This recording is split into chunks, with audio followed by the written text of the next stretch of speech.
நீங்க 2 ரெயின்போ ஒட்டுக்கா பார்த்துருக்கீங்களா? இன்னைக்கு நான் பார்த்தேன். ஈவினிங் வந்து நல்ல மழை விட்டு நின்னதுக்கப்புறம் பார்த்தீங்கன்னா, நல்ல வெயில் அடிச்சிட்டு இருந்தது. அதில வந்து ரெயின்போ தெரிஞ்சது. ஃபர்ஸ்ட்டு ஒரு ரெயின்போ தான் பார்த்தேன். மறுபடியும் நல்லா உத்து பார்த்தேன். அந்த ரெயின்போக்கு கொஞ்சம் தள்ளியே லைட்டா வந்து இன்னொரு ரெயின்போ வந்து இருந்தது.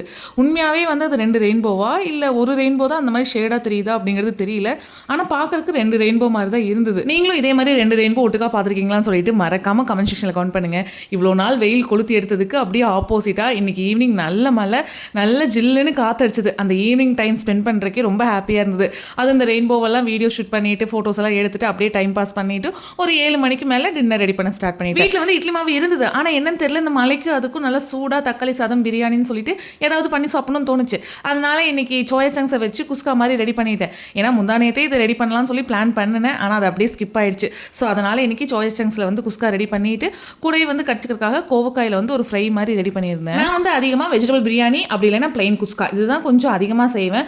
நார்மலாக வந்து வெறும் சோயா சங்க்ஸ் மட்டும் போட்டு குஸ்கா இது வரைக்கும் நான் பண்ணதே இல்லை. இப்போ தான் ஃபஸ்ட் டைம் ரெடி பண்ணுறேன். ஸோ வெஜிடபிள் எல்லாம் காலியான காரணத்தால் சோயா சங்க்ஸ் மட்டும் போட்டு குஸ்கா ரெடி பண்ணி நைட் டின்னருக்கு வந்து சூப்பராக சாப்பிட்டு கம்ப்ளீட் பண்ணியாச்சு. அதுவும் இந்த கோகா ஃப்ரையோட இந்த குஸ்கா காம்பினேஷன் வந்து ரொம்பவே சூப்பராக இருந்தது. நார்மலாக குஸ்கா பிரியாணிக்கு தயிர் வெங்காயம் இல்லைன்னா ஏதாவது ஒரு குருமா தான் வைப்போம்.